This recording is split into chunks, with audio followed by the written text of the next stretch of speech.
A continuación, le presento la siguiente investigación titulada Correlación entre el nivel de hemoglobina glicosilada, el test de OSTI-12 y el Schirmer-1.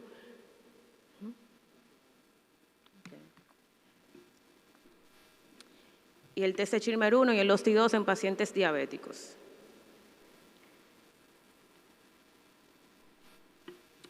El síndrome de ojo seco es una enfermedad multifactorial de la superficie ocular, frecuente especialmente en pacientes diabéticos, donde su mayor prevalencia se debe a las alteraciones microvasculares, nerviosas y glandulares inducidas por la hipoglucemia crónica, donde la hemoglobina glicosilada constituye un factor importante para la evaluación del control glucémico de estos pacientes y su posible correlación con la severidad del síndrome de ojo seco ha sido propuesta, aunque aún con evidencia limitada y contradictoria. Este estudio busca evaluar esa correlación utilizando herramientas objetivas y subjetivas con la finalidad de mejorar la evaluación clínica del ojo seco en el paciente diabético. El síndrome de ojo seco es un motivo frecuente de consulta en oftalmología. Se estima que entre un 5 a un 34% de la población general lo padece y entre un 15 hasta un 54% en los diabéticos, enfermedad que afecta a unos 830 millones de personas a nivel mundial y al 13% de la población dominicana, provocando alteraciones de la superficie ocular que se traducen en una disminución de la calidad de vida de hasta un 60% de los pacientes. Es por esto que la hemoglobina glicosilada, como predictor importante para las complicaciones crónicas de la diabetes, constituye un factor a considerar en esta investigación. Como antecedentes tenemos a Mohamed, quien presentó un estudio donde la prevalencia de la sintomatología estuvo más asociado a las elevaciones leves y moderadas de la hemoglobina glicosilada. En el 2023 se encontró que los pacientes con elevación de la hemoglobina glicosilada tuvieron mayor sintomatología en el caso del síndrome de ojo seco. Como único antecedente nacional tenemos a Pellerano y Chaín, quienes encontraron que había una relación indirectamente proporcional entre el nivel de hemoglobina glicosilada y el síndrome de ojo seco, así como también una mayor frecuencia en el sexo femenino. Otros antecedentes revisados se sitúan en esta tabla, que como vemos, algunos estudios apoyan esa relación, pero aún los resultados son poco concluyentes, lo que justifica la realización de más estudios de forma adecuada y sobre todo en la población nuestra.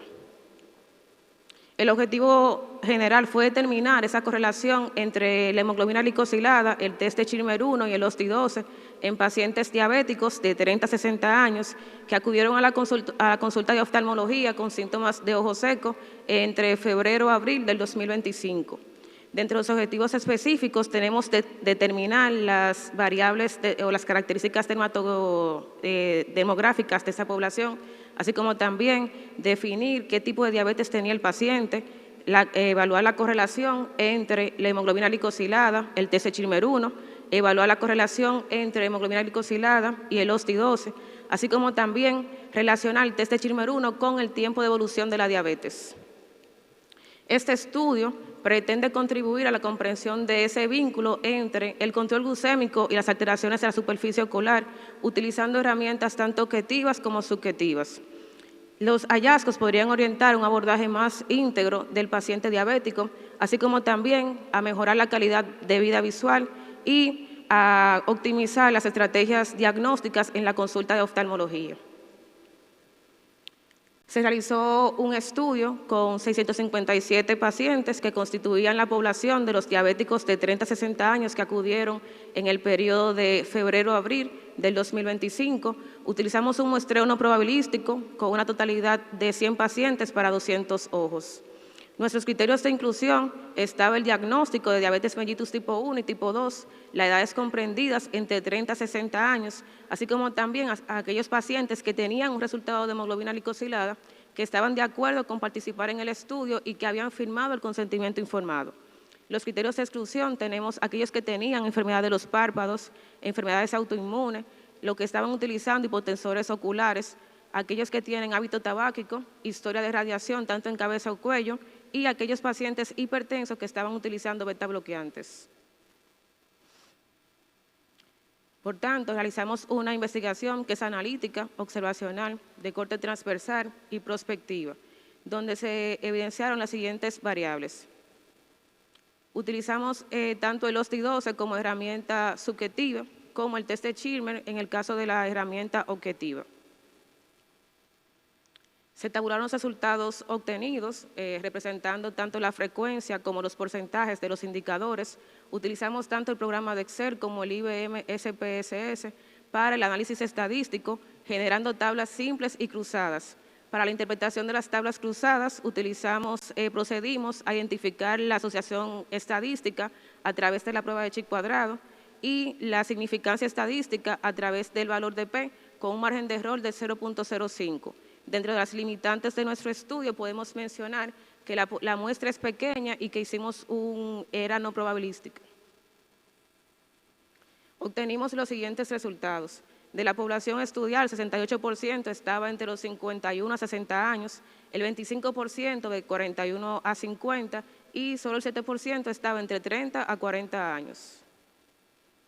De los 100 pacientes estudiados, 73 eran de sexo femenino y solo 27 de sexo masculino. El tipo de diabetes más frecuente, para un 97%, fue el tipo 2 y solo 3% el tipo 1.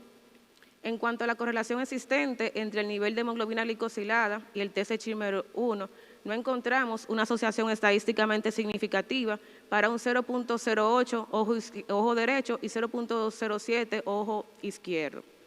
En cuanto a la asociación entre el nivel de hemoglobina glicosilada y el OSDI-12, no encontramos una asociación estadísticamente significativa para un valor de P de 0.6. En cuanto a la correlación entre el test de Schirmer 1 y el tiempo de diagnóstico de la diabetes mellitus, encontramos una asociación estadísticamente significativa con un valor de P de 0.01 para ojo derecho y 0.002 para ojo izquierdo. En cuanto a la discusión, pues los resultados de nuestro estudio coinciden con los presentados en el 2022, donde el sexo femenino sigue siendo el más afectado. Las edades comprendidas de nuestros pacientes se sitúan entre 50 y 60 años, que coincide con lo expuesto por este estudio del 2021, lo que señala que a mayor edad, mayor riesgo de presentar la alteración. El tipo de diabetes, nuestro estudio fue el tipo 2, que coincide con lo presentado en el 2025, aunque en un porcentaje mucho mayor. No encontramos una asociación estadísticamente significativa entre la hemoglobina glicosilada y el test de Schirmer, lo que coincide con los estudios presentados por De Freitas en el 2020. En cuanto a la correlación entre el nivel de la hemoglobina glicosilada y la severidad del OSDI-12, aunque estudios como el de Duta en el 2021 sí encontraron una asociación estadísticamente significativa, en el nuestro no. Esto puede ser tanto por el tamaño de nuestra muestra como por la naturaleza subjetiva que tiene el OSDI-12, que puede verse afectada por la susceptibilidad o la tolerancia que tenga el paciente al malestar. En cuanto a la correlación del test de Schirmer con el tiempo de diagnóstico, sí fueron similares a los resultados presentados en un estudio del 2023. Esto nos llega a las siguientes conclusiones. El sexo más afectado por el síndrome de ojo seco es el femenino. La edad más frecuente de presentación se sitúa entre los 51 a 60 años. El tipo de diabetes más frecuente es el tipo 2. Hasta aquí los resultados coinciden con los presentados en la mayoría de las bibliografías. Queriendo resaltar lo siguiente, no encontramos una correlación entre la hemoglobina glicosilada y el test de Schirmer 1.